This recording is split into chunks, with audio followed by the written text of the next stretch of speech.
Good morning dear students. मैं Manoj sir MS academy Prayagraj से। देखिए, हम लोगों ने ये निर्णय लिया था कि हम लोगों को परीक्षा की तैयारी अब शुरू कर देनी है, बोर्ड के पेपर की तैयारी शुरू कर देनी है। उसी प्रयास में ये मेरा पहला वीडियो आपके लिए होगा। एक मोटिवेशन वीडियो मैंने आपके लिए डाला था। आज हम लोग डिस्कस कर रहे हैं पहले चैप्टर में 30% का सिलेबस जो कम हो गया है, उस सिलेबस को हटा करके हम लोगों द्वारा जो 70% निर्धारित सिलेबस किया गया है, उसी क्रम में हम लोग बढ़ेंगे। तो उस क्रम में हम ये देखें तो हमारे लिए 70% सिलेबस के अकॉर्डिंग पहला चैप्टर ये होगा, पुष्पी पादपों में जनन। हम ये चैप्टर वाइज अपनी पकड़ बनानी है। चैप्टर वाइज अगर हम अपनी पकड़ बना लेंगे तो परीक्षा में हमको कोई दिक्कत नहीं होगी।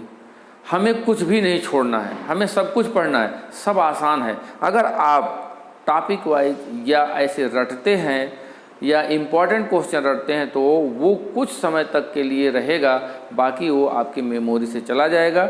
अगर हम एक एक चीज़ को क्रमशः पढ़ते हैं, क्रम से पढ़ेंगे, तो वो सारी चीज़ें हमारे दिमाग में बनी रहती है और परीक्षा के समय हम उसे बड़े आसानी से अच्छे ढंग से लिख सकते हैं। क्लियर हुआ? तो चलिए देखिए, बोर्ड प्रिपरेशन की दृष्टि से हम लोगों का पहला वीडियो, हम लोग इसको सफल बनाएंगे। और एक चीज़ आपको जानना है कि आप लोग प्रतिदिन इसको पढ़ते रहेंगे। जो भी आपकी ज़रूरत होगी, जो आपको समझ में नहीं आया होगा, जो आप कुछ डाउट हमसे पूछना चाहते हैं, तो वीडियो के कमेंट सेक्शन बॉक्स में आप डाल दीजिएगा। वहाँ पे आप कमेंट कर दीजिएगा, आपको वो मैं रिप्लाई दूंगा। और अगर आपकी कोई डाउट्स रहेगी, उस डाउट्स को मैं एक क्लास ले करके पूरा करता रहूँगा। आप जितना परिश्रम करेंगे उसी हिसाब से मैं भी परिश्रम करूँगा और आपको 100% नंबर मैं दिलाने का वादा करता हूँ। लेकिन आपको लगना होगा। ये 2 महीने 3 महीने का जो समय है, इसमें हमें आपको बहुत विधिवत कार्य करना है। ठीक है, तो चलिए हम स्टार्ट करते हैं। देखिए, पुष्पी पादपों में जनन, यहाँ से रिप्रोडक्शन इन फ्लावरिंग प्लांट्स, यहाँ से क्वेश्चन पूछे जाएंगे। किस तरह के क्वेश्चन पूछे जाएंगे हम लोग इसको देखते रहेंगे। तो सबसे पहले हम ये जानें कि फ्लावरिंग प्लांट्स कौन होते हैं। हो सकता है कि एग्जाम में आपको इस तरह से पुष्पी पादप शब्द का प्रयोग ना करें, फ्लावरिंग प्लांट्स का प्रयोग ना करें, और तब फिर आप क्या करेंगे, फ्लावरिंग प्लांट्स किसे कहा जाता है? जो आवृत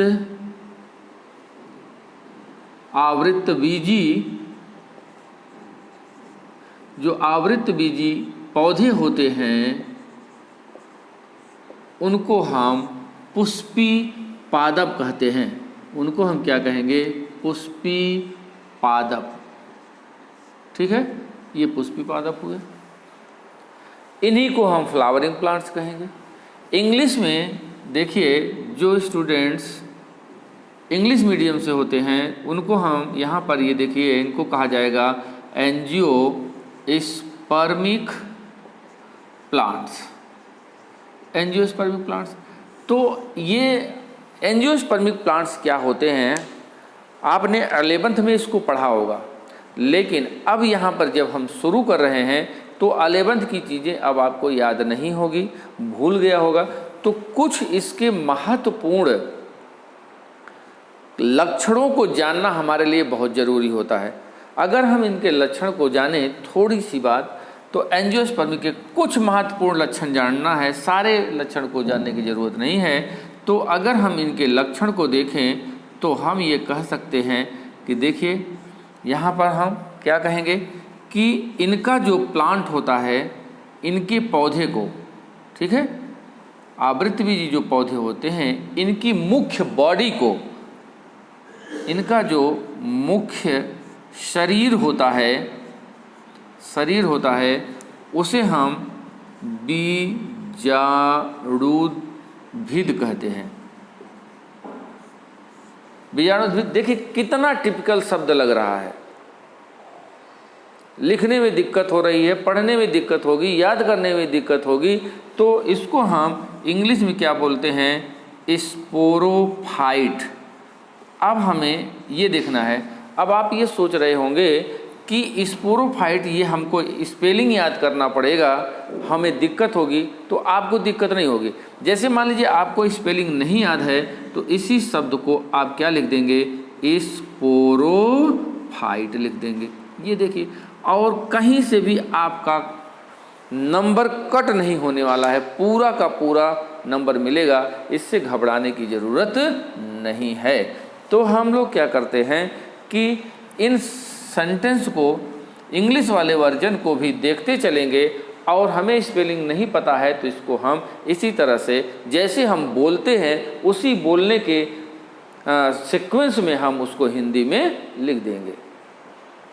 ठीक है, तो इनका जो मुख्य शरीर होता है, मेन बॉडी जो होती है, उसको हम स्पोरोफाइट कहते हैं।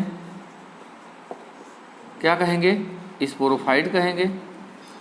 ठीक है, दूसरी बात यहाँ पर देखिए, इनका जो शरीर होता है, अब ये स्पोरोफाइट हो गया ना, तो स्पोरोफाइट में देखिए ये हो गया स्पोरोफाइट। कितने भागों में? 3 भागों में बटा होता है, 3 भागों में बटा होगा, जिसको हम क्या कहेंगे? यहाँ पे देखिए 3 भाग कौन कौन से होते हैं, ये तो केवल आपको समझना है ना। क्या हो गया? जड़, जिसको इंग्लिश में हम क्या कहेंगे? रूट। स्टेम मतलब तना हो गया, और लीव्स, जिसको हम क्या कहेंगे? पत्तियाँ। ये 3 भागों में बटा होगा। ठीक है, तो अब यहाँ पर हम ये देखें कि जो भी स्पोरोफाइट होता है वह द्विगुणित अवस्था में पाया जाता है। ये चीज़ें आपको याद रखनी पड़ेगी। स्पोरोफाइट हमारा, या प्लांट्स का जो स्पोरोफाइट होता है, हमेशा द्विगुणित अवस्था में पाया जाता है। तो इसको आपको याद रखना पड़ेगा। इसका मतलब अब स्पोरोफाइट का भाग क्या है? जड़ है, तना है, पत्ती है। तो ये भी किस अवस्था में पाए जाएंगे? द्विगुणित अवस्था में पाए जाएंगे। ठीक है, अब अभी तो हम केवल इसके थोड़ा सा लक्षण बता रहे हैं, जिससे कि आप ये सीख जाएं कि आवृतबीजी पौधे हम किसे कहेंगे। आपसे कोई कह दिया तो आप क्या बताएंगे? फ्लावरिंग प्लांट्स को क्या बताएंगे? तो आप ये जान लीजिए। तो तीसरी बात यहाँ पर क्या हो गई? अब ये देखिए, जो यहाँ पर संवहन ऊतक होते हैं वो विकसित होते हैं। संवहन ऊतक, जिसको हम कहेंगे कंडक्टिव टिश्यू, है ना। कंडक्टिव, संवहन का मतलब कंडक्टिव, ऊतक का मतलब टिश्यू। जो संवहन ऊतक होते हैं विकसित होते हैं। कैसे होंगे? विकसित होंगे। संवहन ऊतक क्या होता है? जाइलम एवं फ्लोएम, ये क्या होते हैं? संवहन ऊतक होते हैं।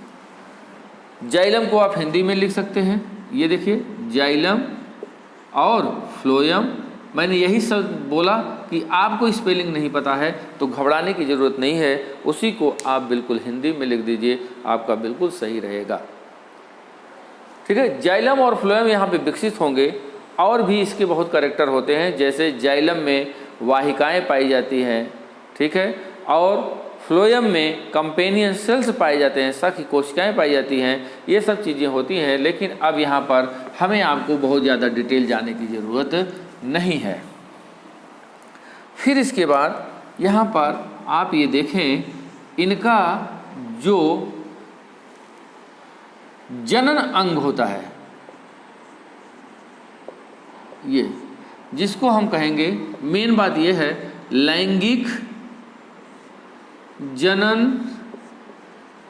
अंग, ये देखिए लैंगिक जनन अंग, इसको हम इंग्लिश में कहेंगे sexual reproductive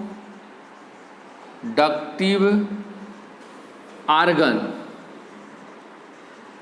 sexual reproductive organ जनन अंग किस रूप में पाए जाते हैं? जनन अंग फ्लावर्स होते हैं, ये देखिए फ्लावर्स, पुष्प के रूप में यहाँ पर इनके लैंगिक जनन पाए जाते हैं। अब कौन कौन से होते हैं वो हम आगे डिस्कस करेंगे, लेकिन यहाँ थोड़ी सी और बातें देख लें, फिर आगे आप ये देखिए यहाँ पर देखना ये जरूरी है कि फ्रूट्स का फॉर्मेशन होता है। यहाँ पर किसका निर्माण होगा? फल का। अभी तक आप ये देखेंगे पुष्पी पादप जो होते हैं, पुष्पी पादप के पहले जितने भी पौधे होते हैं उनमें फल का निर्माण नहीं होता है। फल का निर्माण केवल पुष्पी पादपों में ही होता है। फ्रूट्स का, बीज का निर्माण और हो सकता है, लेकिन फल का निर्माण केवल यहीं पर होता है। तो इनमें लिखेंगे अंडाशय की उपस्थिति के कारण, देखिए यहाँ पे ये बात इम्पॉर्टेंट है, अंडाशय जिसको हम इंग्लिश में कहते हैं ओवरी की उपस्थिति के कारण फलों का निर्माण होता है।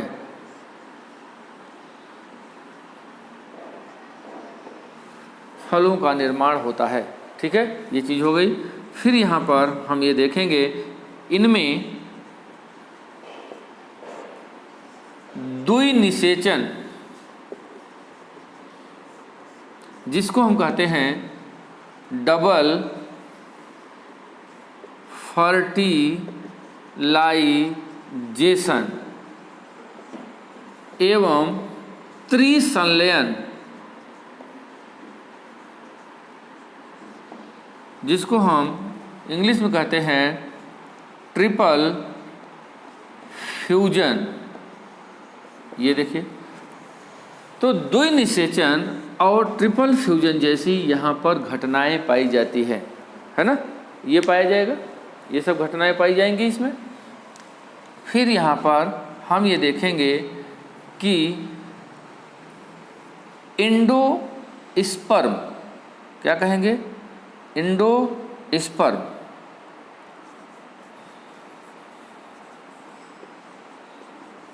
ये बहुत इंपॉर्टेंट है। इनमें गुणसूत्रों की संख्या 3 होती है, ट्रिप्लॉइड होता है, आगे हम आप पढ़ेंगे ही। इंडोस्पर्म देखिए ट्रिप्लॉइड मैंने लिख दिया, पोषण का कार्य करता है, ये हो गया। अब यहाँ पर हम और कुछ नहीं देखेंगे, ये मुख्य बातें थी, हमने ये देख लिया, 5-6 बातें, तो ये आप देख लेंगे। इसके बाद अब हम लोग डिस्कस करेंगे, बिल्कुल टॉपिक पर चलेंगे जहाँ से क्वेश्चन पूछे जाते हैं।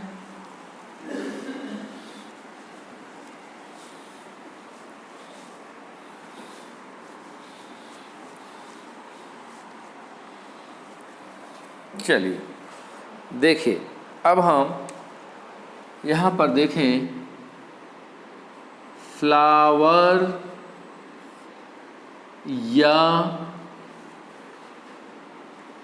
सेक्स आर्गन्स, ये देखिए यहीं से हम लोगों का शुरू हुआ है, यहीं से हम लोगों को पढ़ना है, ठीक है। पुष्पी पादपों की विशेषता ये होती है कि उनमें फ्लावर्स बनते हैं, और ये फ्लावर्स वैसे भी आप ये देखेंगे कि फ्लावर्स बहुत अट्रैक्टिव होते हैं, चाहे वो कलर्ड हो चाहे कलर्ड ना हो, वो देखने में एक अट्रैक्टिव लगते हैं।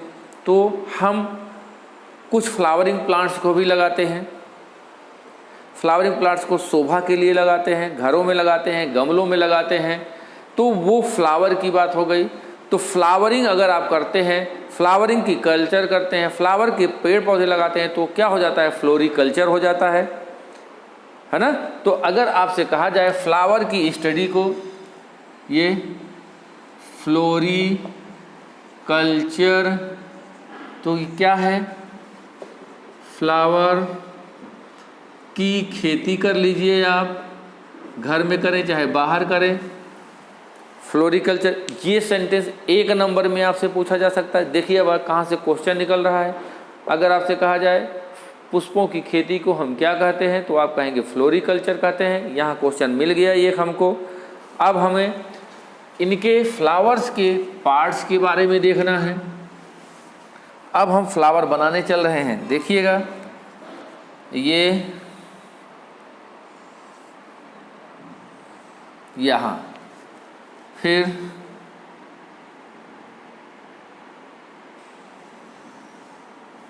ये देखिए, ये ठीक है।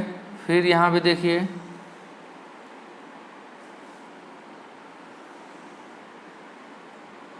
आपको अपने हिसाब से बनाना है। ज़रूरी नहीं है कि जो बुक में दिया हो आप उसी को ही बनाएं।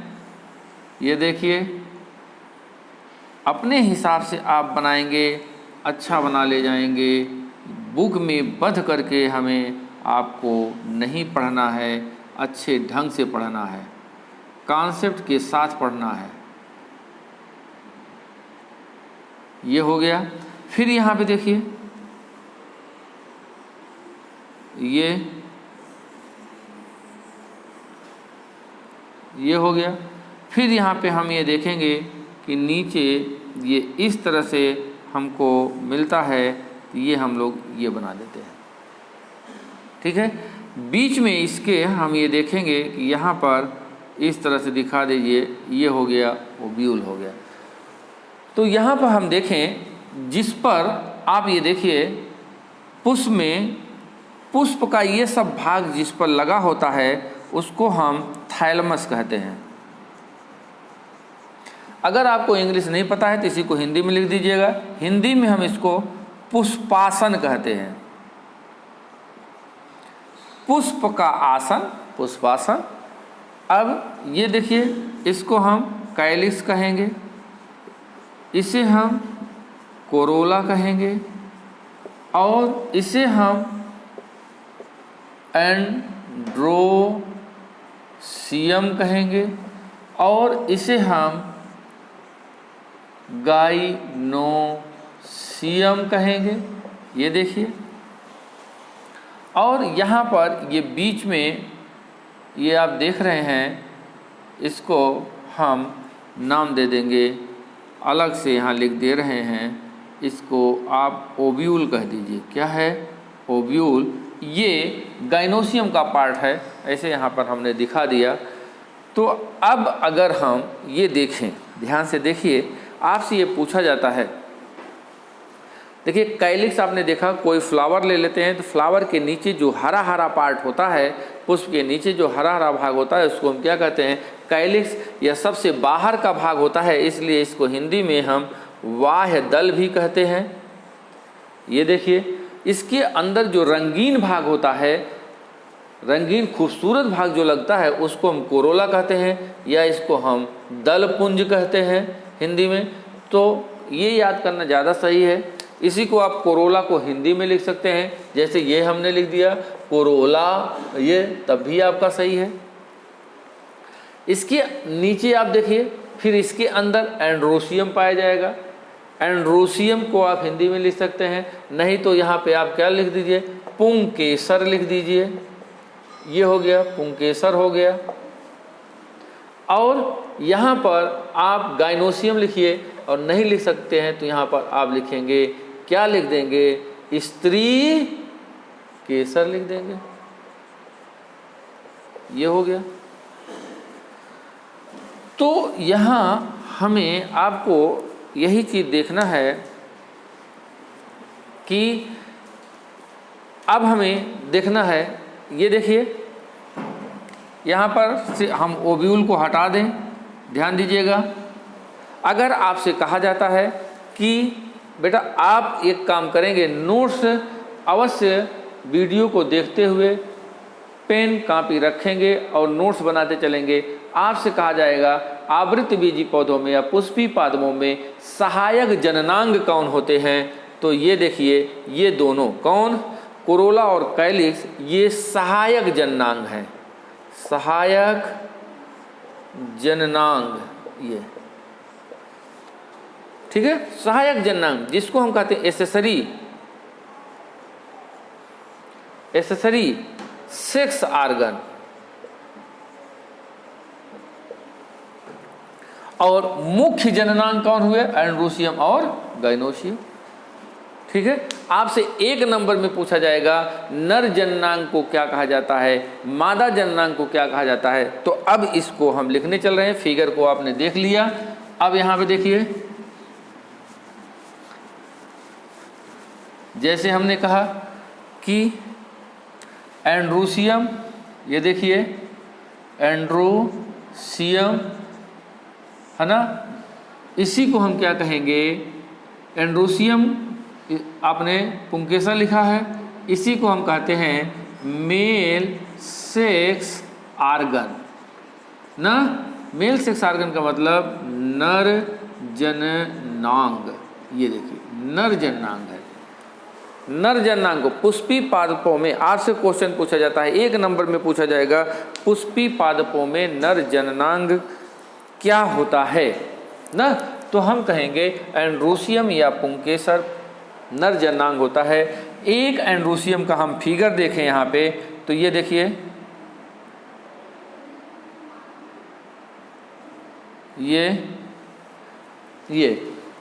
तो एक एंड्रोसियम में कौन कौन से भाग होते हैं ये जरा देखिए। मतलब जो एंड्रोसियम है, नर जननांग है, इसकी इकाई का मैंने चित्र बनाया है। इसकी इकाई को हम क्या कहते हैं? स्टेमेन कहते हैं। क्या कहते हैं? नर जननांग की यूनिट को हम कहेंगे स्टेमेन। ये स्टेमेन कहेंगे, हिंदी में भी लिख सकते हैं। और एक स्टेमेन में कौन कौन सा भाग होता है देखिए, इसे हम क्या कहेंगे? फिलामेंट कहेंगे, जिसको हम तंतु कहते हैं हिंदी में। और इसको हम क्या कहेंगे? एंथर कहेंगे, जिसे आप क्या कहते हैं? पराग कोष कहेंगे। क्या कहेंगे? पराग कोष हो गया। ये देखिए एंथर ना। तो एक स्टेमेन में एंड्रोसियम की इकाई को स्टेमेन कहेंगे, आपसे पूछा जाता है। और एक स्टेमेन में 2 भाग होता है, एक फिलामेंट, एक एंथर होता है। इसका फिगर तुरंत आप बना देंगे। जब आपसे पूछेगा स्टेमेन क्या होता है, तुरंत ऐसे फिगर बना दीजिए, तो आपको अच्छा नंबर मिलेगा। और आगे के जो क्वेश्चन होंगे उस पर भी आप अच्छी छाप छोड़ते हैं।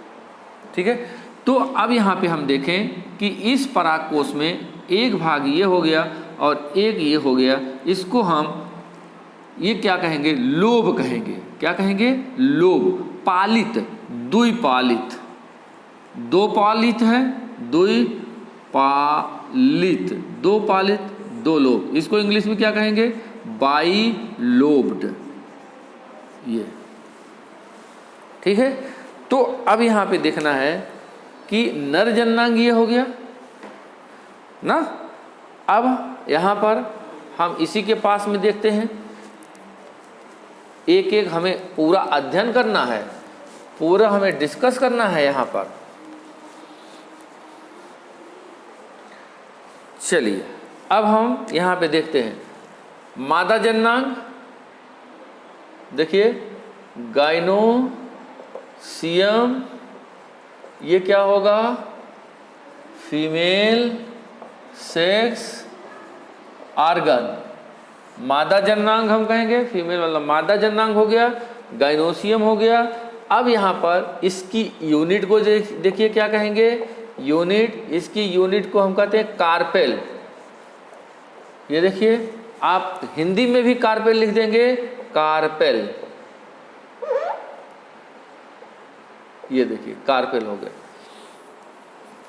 अब हमको देखना है कि एक कार्पेल में क्या क्या होता है। यहाँ पे देखिए, जैसे हमने फिगर बनाया था, ये एक कार्पेल में क्या होगा देखना है।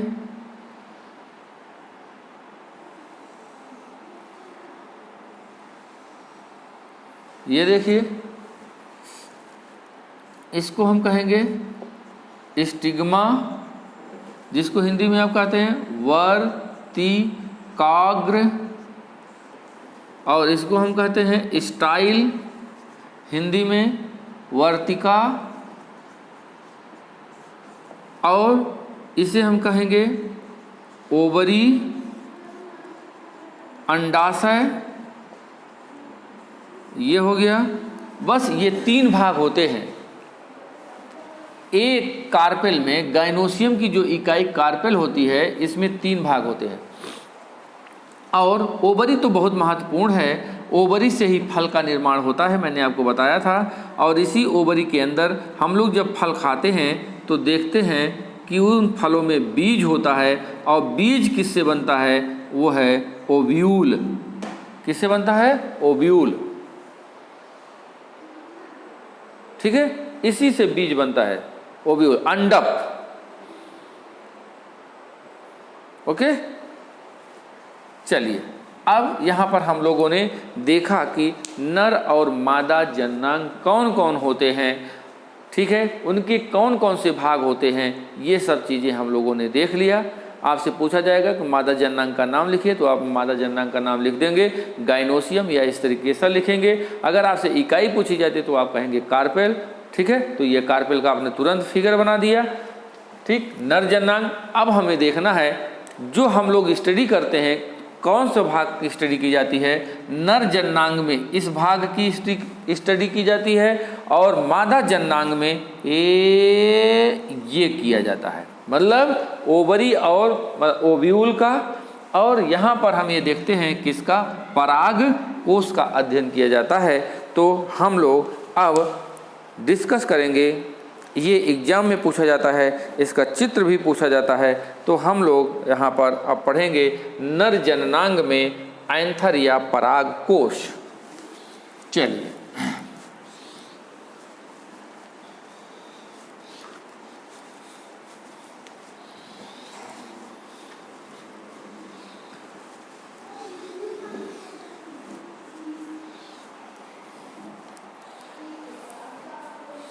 चलिए देखिए, एंथर या पराग कोश नर जननांग का भाग है। फिगर तो आप जानते ही हैं, फिर से यहाँ पर अगर आपको देखना है तो देख सकते हैं। तो ये हमने फिगर बनाया, ये है ना, यही पराग। इसमें कितने लोब होते हैं? इसको हम लोब कहेंगे, लोब्स। ठीक, इसको हम कहते हैं कनेक्टिव।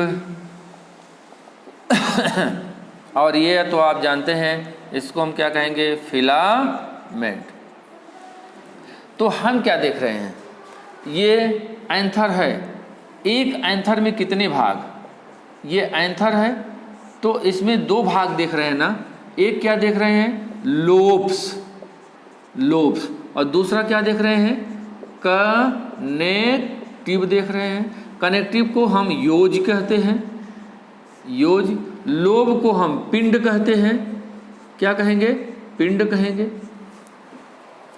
ना। तो अब हम यहाँ पे देखें, ऐसे देखें कि एक एंथर में जो लोब्स दिखाई दे रहा है, कितने लोब्स हैं? 2 लोब। कितने लोब? 2। इसलिए इसको हम क्या कहते हैं? द्विपालित। इंग्लिश में क्या बोलेंगे? बाइलोब्ड। ये हो गया। ठीक है, यहाँ पर आपसे कहा जाए कि एंथर में कितने लोब्स होते हैं, कितने पालियां पाई जाती हैं, तो आप कहेंगे 2 पालियां पाई जाती हैं। अब जरा देखिए, इन्हीं दोनों पालियों को, इन दोनों पालियों को यहाँ पे देखिए ध्यान से। एक पाली ये हो गई, सपोज करिए, और दूसरी पाली ये हो गई यहाँ पर, ये देखिए। अब इन दोनों पालियों में अगर हम इसको काट दें, ऐसे काटें, तो हमको इस तरह से दिखाई देगा। ये देखिए ज़रा, ये और ये। फिर यहाँ पर ऐसे दिखाई देगा। ये एक पाली ये है और दूसरी पाली ये है।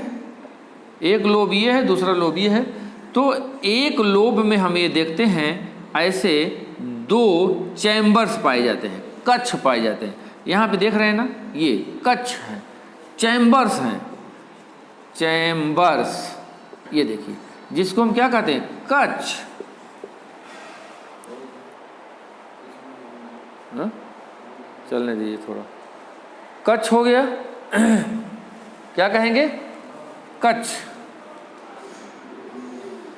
ओके, तो इस कच्छ में क्या पाए जाते हैं, परागकण पाए जाते हैं। ये देखिए, परागकण पाए जाते हैं, इसलिए इनको हम पराग कक्ष भी कहते हैं, पॉलन चैम्बर कहेंगे। तो हमको ये मालूम होना चाहिए, जो पूछा जाता है प्रश्न आपसे, ऑब्जेक्टिव में पूछा जाएगा, 1 नंबर में पूछा जाएगा कि एक एंथर में, एक एंथर हो गया, 2 लोब होते हैं और एक लोब में कितने कक्ष होते हैं, 2। तो दूसरे में कितना होगा, 2। तो कुल कितने चैम्बर्स हो गए, 4 चैम्बर्स ना। एक एंथर में 4 चैम्बर्स होते हैं, एक लोब में 2 चैम्बर होते हैं। तो यहाँ पे लिखा जाएगा एक लोब या एक पिंड में 2 पराग कक्ष, पॉलन चैम्बर, 2 पॉलन चैम्बर्स एक पिंड में, तो दूसरे में भी 2। इस प्रकार से हम ये देखेंगे 4 होते। इसको अब नोट्स बनाते चलेंगे, नोट्स बना लेंगे। अब हमें यहाँ पर हमने देखा एक न एक नंबर का क्वेश्चन इससे जो संबंधित था, यहाँ पर ये समाप्त होता है। अब 2 नंबर के क्वेश्चन में आपसे ये पूछता है कि एंथर की आंतरिक संरचना का वर्णन कीजिए, या एंथर की या परागकोश की आंतरिक संरचना को बनाइए। ठीक है, बहुत सरल है, हम लोग बहुत जल्दी से बना लेंगे। देखिए, एंथर के आंतरिक संरचना को हम देखें।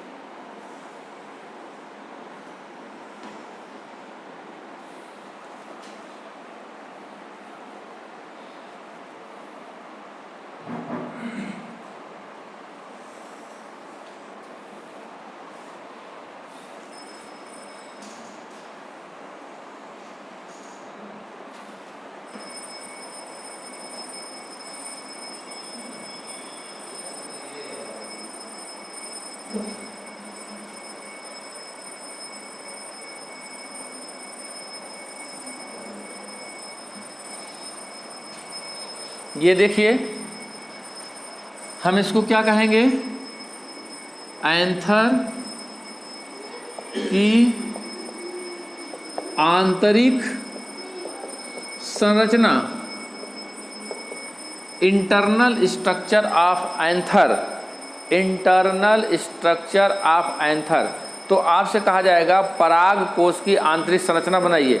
तो आप देखेंगे इसको कुछ लड़के क्या करते हैं कि बनाते हैं और बड़े उससे बनाने लगेंगे। 2 नंबर का सवाल होता है, हम ज़्यादा से ज़्यादा इसमें समय लगा देते हैं।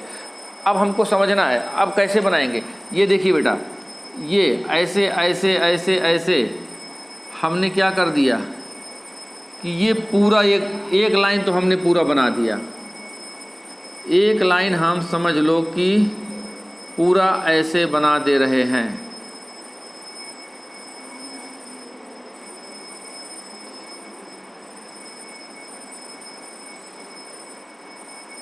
और ऐसे जगहों पे हमें क्या करना चाहिए, ध्यान में रखना चाहिए और छोटा सा फिगर बनाएं, क्योंकि समय कम लगता है।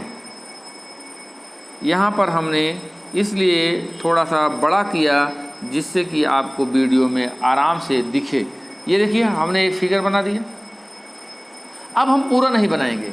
यहाँ पर देखिए, हमने एक चैम्बर यहाँ पे हमने बना दिया और एक चैम्बर हमने यहाँ पे बना दिया। ये देखिए पॉलन चैम्बर, और इस पॉलन चैम्बर में क्या होगा, ये देखिए, ये इस तरह से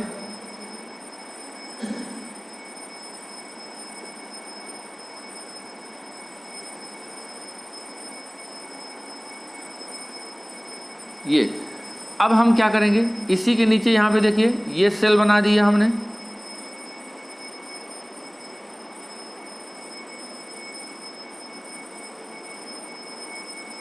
बनाना हमको पूरा चाहिए, लेकिन बेटा पूरा बनाएंगे तो आपके पास समय नहीं बचेगा, बहुत समय लग जाएगा और क्वेश्चन आपके छूट जाएंगे। तो हम क्या करते हैं, एक ही तरफ बना देते हैं, क्योंकि दूसरी तरफ भी उसी तरह से होता है। तो ये देखिए हमने एक तरफ बना दिया, ये थोड़ा सा लंबा टाइप में होता है,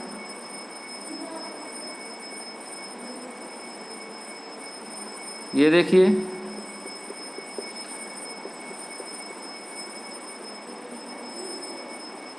ये ठीक है, हमने बना दिया। इधर हमको बनाने की जरूरत नहीं है। फिर इसके अंदर हमने ऐसे छोटी छोटी और सेल्स बना दिया, ये छोटी छोटी सेल्स बना दिया, ये देखिए अब जल्दी से बन जाएगा। ये जल्दी से हमने बना दिया, ये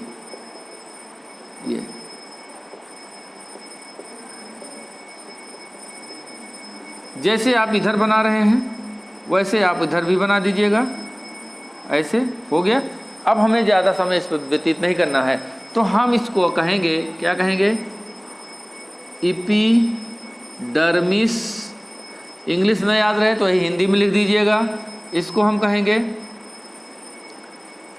एंडोथीसियम,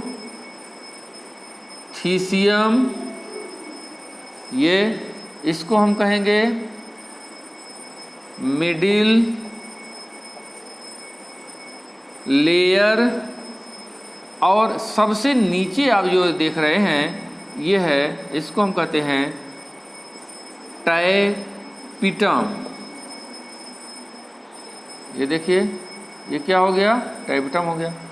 और यहाँ पर ये जो खाली स्थान देख रहे हैं, ऐसे ऐसे इसको हम यहाँ भी दिखा दे रहे हैं, यहाँ पर इसको हम बोलते हैं स्टोमियम।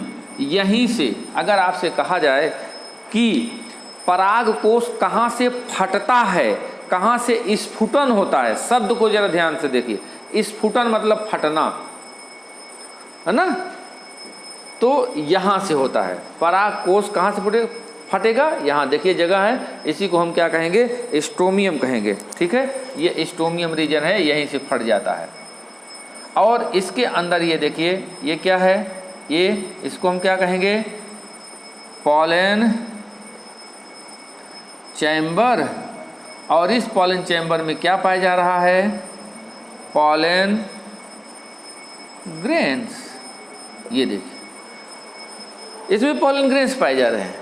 ठीक है, अब आपसे ये पूछता है, ये आपका क्वेश्चन कंप्लीट हो गया। देखिए हमने समय ज़्यादा नहीं लिया, हमको यही जानना है कि हमारा प्रश्न छूटना नहीं चाहिए। इतना क्वेश्चन पूछा जाता है कि अगर आप पूरा बनाने लगेंगे तो बहुत समय लगेगा। हमने यहाँ पे बना दिया, इसी तरह से यहाँ पर भी गोला आप बना दीजिए। गोला दिखाना है तो गोला यहाँ भी दिखा दीजिए। यहाँ पे परागकण भरना है, परागकण से भर दीजिए। और इसके अलावा आपको कुछ भी करना नहीं है। ये एग्जामिनर समझता है, जानता है कि एक तरफ स्टूडेंट ने बना दिया तो दूसरी तरफ नहीं बनाया है, इसकी ज़रूरत नहीं है। इसका मतलब स्टूडेंट अपने समय को बचाने के लिए एक तरफ तो बनाया, दूसरी तरफ नहीं बनाया, वह समझदार स्टूडेंट है।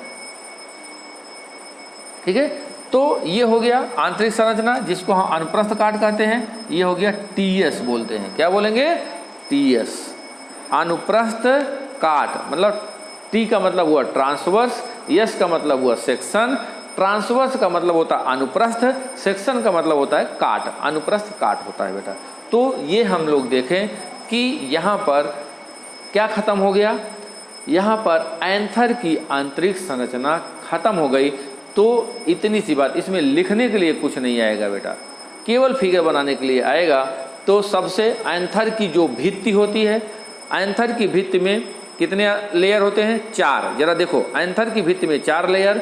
सबसे बाहर एपिडर्मिस, उसके नीचे एंडोथीसियम, उसके नीचे मिडिल लेयर, मध्य स्तर, और सबसे नीचे क्या पाई जाती है, टाइपिटम पाई जाती है। ये यहाँ पर बेटा आपसे एक क्वेश्चन पूछा जाता है कि परागकोश की कौन सी स्तर ऐसी है जो बहुकेंद्रकी होती है। तो यहाँ पे नोट कर लो, टाइपिटम जो होती है, टाइपिटम बहुकेंद्रकी होती है। बहुकेंद्रकी मतलब इसका हुआ मल्टी न्यूक्लिएटेड होती है। कैसी होती है, मल्टी न्यूक्लिएटेड। इसमें कई न्यूक्लियस, इसकी कोशिकाओं में कई न्यूक्लियस पाया जाता है। और ये ये टाइपिटम जो होती है ये पोषण का काम करती है पराग कणों के लिए। पॉलन ग्रेन्स का मतलब पराग कण, हैं, पराग कण,